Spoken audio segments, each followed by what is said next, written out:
नीतिसूत्रे 15 वचन 21. नीतिसूत्रे 15 वचन 21.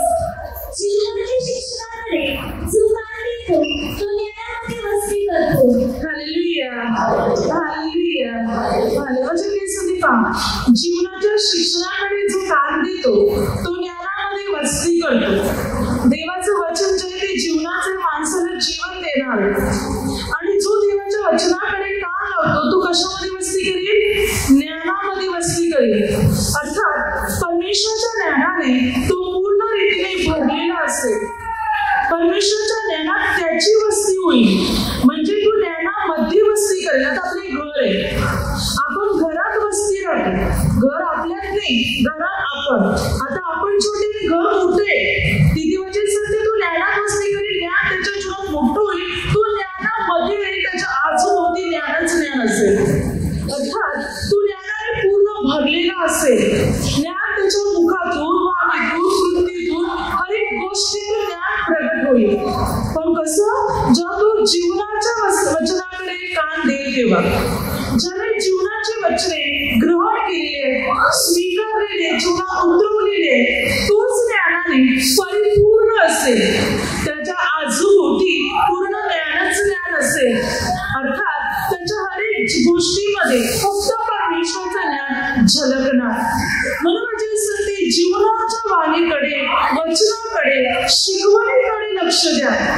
पहा, कुठे भांडण चाललं असेल, कुठे वादविवाद आहे, कोण कोणाविरुद्ध बोलतो, त्याकडे ताबडतोब आपण आपले कान लावणार त्या गोष्टी ऐकण्यासाठी.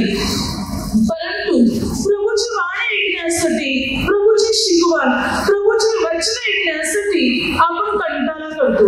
तेव्हा मात्र आपली कान व्यवस्थित लागत नाही वचनाकडे. तो झोप येणार, आळस येणार, किंवा उठून जावंसं वाटणार, कंटाळा येणार, कधी प्रार्थना संपणार. जी खरं शिकवण आहे किंवा जी खरी ज्ञानाची शिकवण आहे त्या गोष्टीकडे मनुष्य आपले कान लावत नाही. तेव्हा वेळेला कंटाळा येतो. पण जगाविषयी, पापाविषयी काय असेल, कान देऊन ऐकणं. आपण बडबड करत असेल तरी त्याला ओरडणार. पण देवाच्या गोष्टीकडे आपण इतकी कान लावत नाही. वचन सांगते, जीवनाच्या शिक्षणाकडे जो कान लावतो तो ज्ञानात वस्ती करतो. तो ज्ञानामध्ये राहतो. तो ज्ञानाने पूर्ण केला जातो. ज्ञान त्याच्यातही कार्य करतो. आपण देवाचं वचन जितकं ऐकत जाणार, ज्ञानाची शिकवण जितकी घेत जाणार, तितकी आपण हुशार आणि बुद्धिमान बनत जाणार. हल्ली माणसाची बुद्धी काम करायची बंद झालेली आहे. जसं की काय डोक्यात राहत नाही, लक्षात राहत नाही, काही कळत नाही, काही सुचत पण नाही, समजत नाही, करू का नको करू, कंटाळा आलाय, आलस आलंय, तर अवधी नंतर होईल. माणसाची बुद्धी असं काही काम करत नाही. पण बायबल सांगते, देवाची वचने मनुष्य जितकी ऐकायला सुरुवात करेल तितकी त्याची बुद्धी तेज बनत जाईल. तितकं ज्ञान त्याच्या आजूभोवती मात्र त्याच्या जोडीला असेल. तो ज्ञानात वस्ती करेल. मग आपल्या जीवनात आता आपल्याला अधिकाने गरज आहे देवाच्या वचनाची. पहा, मत्ते, मार्क आणि लूक या पुस्तकामध्ये प्रभू येशूने काय काय म्हटले, वारंवार एक गोष्ट सतत म्हटलेली. ती कोणती? की ज्याला कान आहे तो ऐकतो. आता कान तर आपल्या सर्वांना आहे. मग असं का म्हटलं प्रभूने? ज्याला कान आहे तो ऐको. की ज्याने कान माझ्या वचनाकडे लावले तोच ऐकेल. ज्याने वचनाकडे कान लावले नाही तो ऐकणार नाही. प्रकटीकरण पुस्तकामध्ये पण म्हटले, वचन काय असतं त्याच्यामध्ये? आत्मा मंडळास म्हणतो. ज्याला कान आहे तो ऐको. आत्मा बोलतो. आत्मा काय म्हणतो? मंडळीला, म्हणजे प्रभूच्या लोकांना, प्रार्थनेच्या लोकांना. ज्याला कान आहे तो ऐको, म्हणजे ज्या मंडळीतल्या लोकांनी प्रभूच्या वचनाकडे, वाणीकडे कान लावले त्यालाच ऐकायला येईल, बाकीच्याला ऐकायला येणार नाही. तर प्रभूच्या वचनाकडे कान लावलेले नाहीत आपण. म्हणून आपले कान प्रभूच्या वाणीकडे आणि प्रभूच्या वचनाकडे पाहिजे. जेव्हा आपले कान प्रभूच्या वाणीकडे असणार तेव्हा आपल्याला अधिकाधिक ज्ञान मिळायला सुरुवात होणार, अधिकाधिक समज मिळायला सुरुवात होणार. प्रभू येशू काय करायचे आपण मत्ते 5 पाहतो की प्रभूने ओरड काढले आणि मग तो उघडून शिकू लागले. तेव्हा प्रभूकडे लोक किती यायचा? शेकडोवारी, हजारोवारी, अगदी लाखोवारी लोक जमा यायचा. आणि बिना माईकने आवाज पोहोचायचा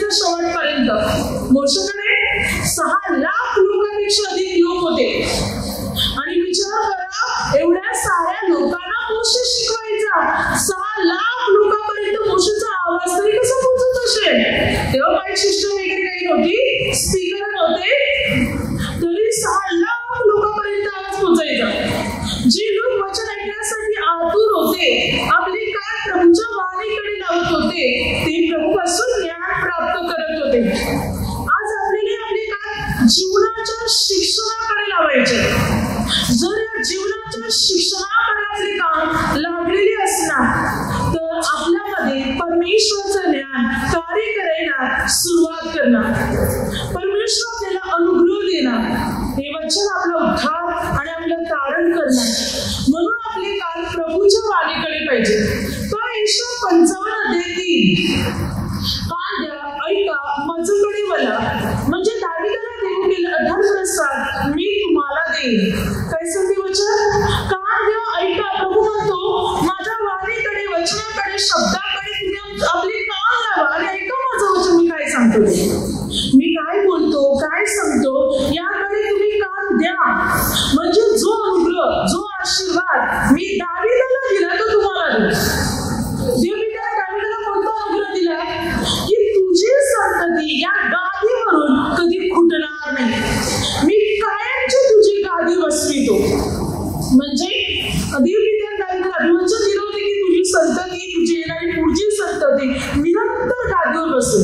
म्हणजे तुझं राज्य कायम राहायचे, कधी कोणी हिरावून घेणार नाही. इस्रायलातून 2 राजे निर्माण झाले होते. यहुदाचा राजा निघाला आणि इस्रायलचा राजा निघाला. अगोदर दाविदाने इस्रायल यहुदी या दोघांवरही राज्य केलं होतं. शलोमोनाने पण यहुदी आणि इस्रायलावर राज्य केलं होतं. पण पुढे दाविदाचा नातू अर्थात शलोमोनाचा मुलगा रहबाम हा लोकांशी कडक वागू लागला, ज्या कारणास्तव राज्याचे 2 भाग झाले. देवपिता रहबामवर इतका रागावला होता की संपूर्ण राज्य काढायचं होतं आणि यरोबामच्या हाती द्यायचं होतं. पण दाविदाला देवाने वचन दिलं होतं, मी तुझी गादी काय बसवीन. म्हणून देवपित्याने 10 वंश यरोबामच्या हाती दिलं आणि 1 वंशच मात्र रहबामच्या हाती ठेवला. आणि 1 वंश तर लेवी वंश म्हणजे याजकगण होतं, कारण तो वेगळाच होता. पण दाविदा करता रहबाम तर बिघडले, पण दाविदाला वचन दिलेले. म्हणून देवपित्याने दाविदा करता 1 वंश ठेवला की तुझी गादी कधी फुटणार नाही, कायम वसवितो मी तुझी गादी. आणि करून दाविदाच्या घराण्यातल्या लोकांनी कायम स्वरूप राज्य केलं. दावीद घराण्यातला राजा कधी बदलला नाही. इस्रायलातले राजे बदलले. इस्रायलाचे जे 10 वंश होते, कोणत्या ना कोणत्या वंशातले एक राजा बनायचा. पण दाविदाच्या गादीवर फक्त दाविदाच्याच कुलातला राजा होता. संदेशात या घराण्यात एक राजा जन्माला आला, तो म्हणजे प्रभू येशू. आणि प्रभूचे राज्य अविनाशी असं बनलं गेलं, जे युगायुगाचं राज्य बनलं गेलं.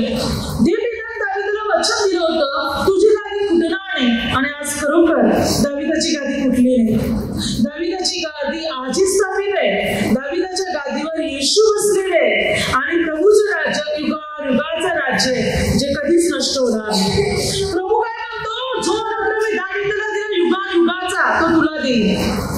जर तू तुझी कान माझ्या वाणीकडे, माझ्या वचनाकडे जर तू लावतेस तर मात्र जो अनुग्रह मी दाविदाला दिला तो मी तुला द्यायला तयार आहे. त्या अनुग्रहाने मी तुला करायला तयार आहे. प्रभू म्हणतो युगायुगासाठी तुला, तुझ्या मुलांना, तुझ्या नातूंना, तुझी पटुंड, तुझी जी पुढची पिढी आहे सर्वांना आशीर्वादित करीन. प्रभू म्हणतो जर काही मात्र तू माझी वाणी ऐकशील, माझ्या वचनाकडे कान लावशील. मग जेव्हा आपल्याला शिकवण्यात येते, आपल्याला ज्ञान देण्यात येते, मार्गदर्शन करण्यात येते, तेव्हा कान लावा. ही शिकवण फक्त आपल्याच पुरता नाही, आपल्या कुटुंबाकरता, आपल्या पुढच्या पिढीसाठी उपयोगी होईल. ही शिकवण ऐकल्याने आपण आपल्या घराण्याचा उद्धार करते. ही शिकवण ऐकल्याने आपली येणारी पुढची पिढी परमेश्वराच्या अनुग्रहाने भरेल. जर कान लावणार देवाच्या वाणीकडे, देवाची शिकवण अधिक घेण्याचा प्रयत्न करत राहणार, जास्तीत जास्त देवाच्या गोष्टी ऐकण्याचा प्रयत्न करणार.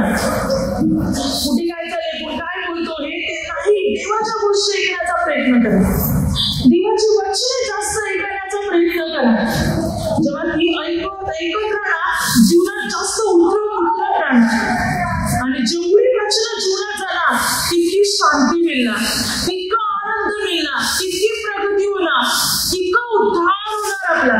परमेश्वर आपल्याला त्याच्या कृपेने, सामर्थ्याने आणि शक्तीने तितक्या प्रमाणात आपल्याला भरत राहणार, जितकी आपण शिकवण घेणार. नीतिसूत्रामध्ये बघा 28 अध्याय 9 वचन, धर्मशास्त्र कानी पडू नये म्हणून जो आपले कान बंद करतो त्याची प्रार्थना देखील वीट आणणार आहे. वचन ऐकायला कंटाळा, वचन ऐकायचंच नाही, कान बंद करत आहे, तर बायबल सांगते देव त्याची प्रार्थना पण ऐकणार नाही. देव देवाचे कान बंद करेल त्याची प्रार्थना चालू असताना. प्रभू म्हणतो त्याची प्रार्थना वीट आणणार आहे, मी त्याची प्रार्थना पण ऐकणार नाही. ज्याला माझं वचन ऐकायला टाइम मिळत नाही, जो माझं वचन ऐकत नाही, त्याची विनवणी मी कशी ऐकू?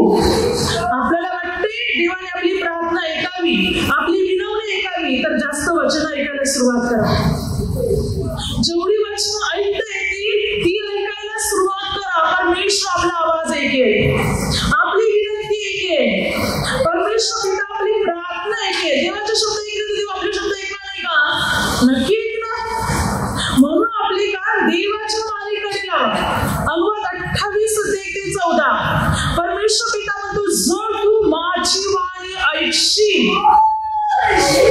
माझ्या आज्ञाविधी नियम जर तू पाळशील, तर प्रभू म्हणतो सर्व आशीर्वाद तुझ्या मागे धावत येतील.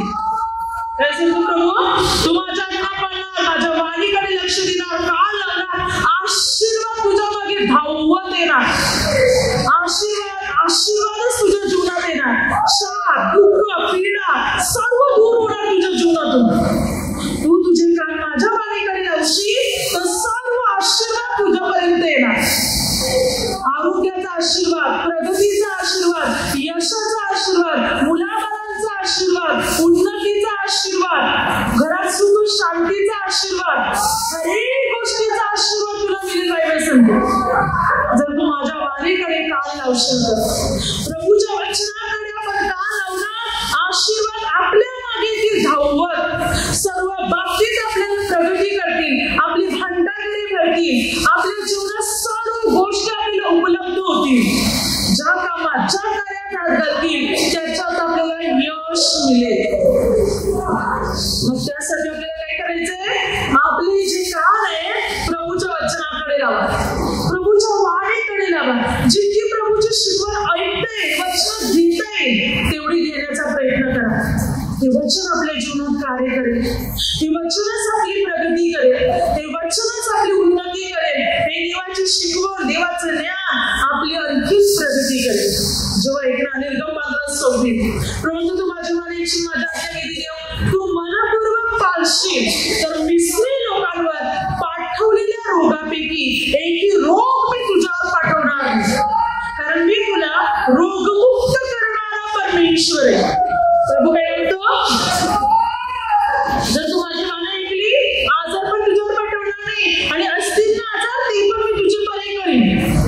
मी तुला रोगमुक्त करणारा परमेश्वर आहे, तुला आरोग्य देणारा परमेश्वर आहे. प्रभू म्हणतो सर्व आजार पण प्रभू आपले बरे करणार, सर्व रोग पण प्रभू आपले काढून टाकणार, सर्व बंधने पण प्रभू येशू आपली तोडून टाकणार. प्रभू म्हणतो सर्व रोगातून, आजारातून, विकारातून प्रभू म्हणतो मी तुझी मुक्ती करेन, सारी बंधने मी तुझी तोडून टाकेन, सर्व समस्यातून प्रभू म्हणतो मी तुला सोडवेन. कारण आपल्या प्रत्येकाला आरोग्य देणारा परमेश्वर आहे, आपल्या प्रत्येकाची बंधने तोडणारा परमेश्वर आहे, आपल्या प्रत्येकाच्या जीवनामध्ये चमत्कार घडवणारा परमेश्वर आहे, जो आपल्या जीवनामध्ये आपल्याला सर्व गोष्टी द्यायला तयार आहे, आपली उन्नती, प्रगती करायला तयार आहे. म्हणून प्रभूच्या वचनाकडे आपल्याला कान लावायचे, प्रभूची वाणी आपल्याला ऐकायची. नीतिसूत्र 23:12 आपले कान ज्ञानाच्या वचनाकडे लाव. काय सांगते वचन? आपले कान तू ज्ञानाच्या वचनाकडे लाव. ज्ञानाच्या वचनाकडे कुठून ज्ञान मिळत आहे, ज्ञान कसं मला प्राप्त करता येईल, ही वचन आहे, ही शिकवण आहे, माझे कान लावलेच पाहिजे, ही ऐकण्याचा मी प्रयत्न केला पाहिजे. हा विचार करा. कुठे काय चालेल, कुठून आवाज येतो, कोण काय बोलतो ते नाही. प्रभूचं ज्ञान जर ऐकायला मिळत आहे तर कान लावा.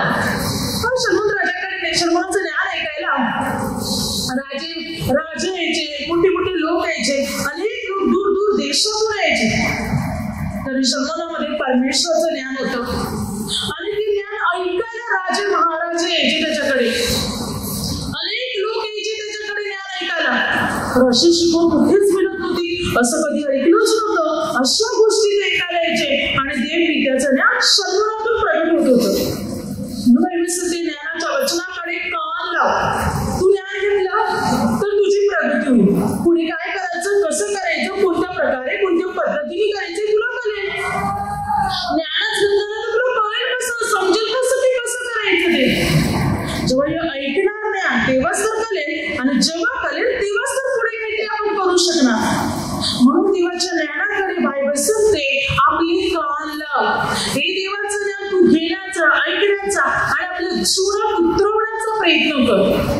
यशाया 51:4 प्रभू म्हणतो, माझ्या प्रजे, माझ्या लोकांनो, माझ्याकडे लक्ष दे. माझ्या प्रजे, माझ्याकडे कान लाव, कारण माझ्यातून धर्मशास्त्र निघेल. प्रभू काय म्हणतो, माझ्यातून धर्मशास्त्र निघेल आणि मी माझ्या धर्मशास्त्राची सुस्थापना करीन. प्रभू काय म्हणतो की माझ्याकडे कान लाव, लक्ष लाव, कारण माझ्यातून एक शास्त्र निघणार आहे आणि या शास्त्राची मी स्थापना करणार आहे. जे शास्त्र तुमचं जीवन बदलवून टाकणार आहे त्या शास्त्राकडे, त्या वचनाकडे तू कान लाव. देवाच्या नियमशास्त्राच्या वचनाकडे आपल्याला कान लावायचे आणि जर अशा प्रकारे आपण कान लावणार, प्रभू आपला उद्धार करणार, प्रभू आपलं तारण करणार, प्रभू आपली प्रगती आणि उन्नती करणार. जेव्हा आपण परमेश्वराच्या वचनाकडे कान लावणार, वाणीकडे आपण आपले कान लावणार, तेव्हा प्रभू आपला उद्धार करायला, आपलं तारण करायला सुरुवात करणार. तेव्हा प्रभू आपली प्रगती करायला सुरुवात करणार. म्हणून आपले कान प्रभूच्या वचनाकडे लावा, प्रभूच्या वाणीकडे आपले कान लावा. प्रभूचं वचन पूर्ण आत्मसात करण्याचा प्रयत्न करा. जर खरोखर आपण प्रभूचं वचन आत्मसात करणार तर प्रभू आपल्याला अनुग्रह देणार, प्रभू आपली बंधने तोडणार. नीतिसूत्रामध्ये 5:2 म्हणून तू माझ्या ज्ञाना शिक्षणाकडे लक्ष लाव, माझ्या स्तुतीच्या बोधाकडे कान दे. काय सांगते वचन, तुला जर एका पॉल स्त्रीपासून वाचायचंय, एक वाईट पापी माणसापासून स्वतःचं रक्षण करून घ्यायचंय, तुला कोणी भुलू नये, पापात पाडू नये, तर वचन सांगते तू माझ्या स्तुतीच्या बोधाकडे कान दे. तुझे कान माझ्या वचनाकडे असतील तर कोणती स्त्री तुला फसवणार नाही, कोणता मनुष्य तुला भुलू शकणार नाही, तू स्थिर राहशील. म्हणजे देवाच्या वाणीकडे, वचनाकडे जर आपले कान असतील तर आयुष्यात कधीच आपण फसणार नाही. कोणी आपल्याला बिघडवू शकणार नाही, कोणी आपल्याला नाशाकडे पण नेऊ शकणार नाही. त्या 5:मध्ये वाचलं तर आपल्याला कळेल की देवाच्या बोधाकडे, देवाच्या शिकवणीकडे आपले कान असतील तर आपण स्थिर राहतील, तर परमेश्वराचा अनुग्रह आपल्या जीवनात असेल. नीतिसूत्रामध्ये 25:12 सोन्याचे कर्णभूषण आणि उत्कृष्ट सोन्याचा दागिना तसा स्तुत्य उपदेशक लक्ष देणाऱ्या कानाला आहे. एक चांगली शिकवण, एखादा व्यक्ती चांगल्या रीतीने शिकवत आहे, अगदी चांगला उपदेश देते, तर तो उपदेश, ती शिकवण कानाला कोणत्या प्रकारे, बायबल सांगते जसं एक दागिना तसंही चांगली शिकवण माणसाच्या जीवनाला शोभा आणणारे. एखादी शिकवण माणसाला इतकी आवडते की त्याच्या जीवनाच्या आरपार जाते आणि ही शिकवण आहे प्रभू येशूची. जसं कानात बघा, अनेक लोक कानात दागिने घालतात ना, कानामध्ये सोन्याचे घालतात. बायबल सांगते तशा प्रकारे चांगलं एक उपदेश, चांगली शिकवण कानाला, तेच आपली दागिने. तोच आपल्या कानाचा दागिना कोणता आहे, चांगला उपदेश, चांगली शिकवण, चांगला बोध जो आपण ऐकतो तो आपल्या कानाच्या दागिन्यासारखा आहे. आणि ही शिकवण आपण खरोखर चांगली शिकवण ऐकणार तर ही शिकवण आपण आपल्या जीवनात उतरवू शकणार, त्या शिकवणीप्रमाणे आपण चालू शकणार, त्या शिकवणीचं ज्ञान आपल्याला मिळणार. म्हणून आपले कान परमेश्वराच्या वचनाकडे, परमेश्वराच्या शिकवणीकडे लावण्याचा पूर्ण प्रयत्न करा. नीतिसूत्रे 22:17-18 ज्ञाना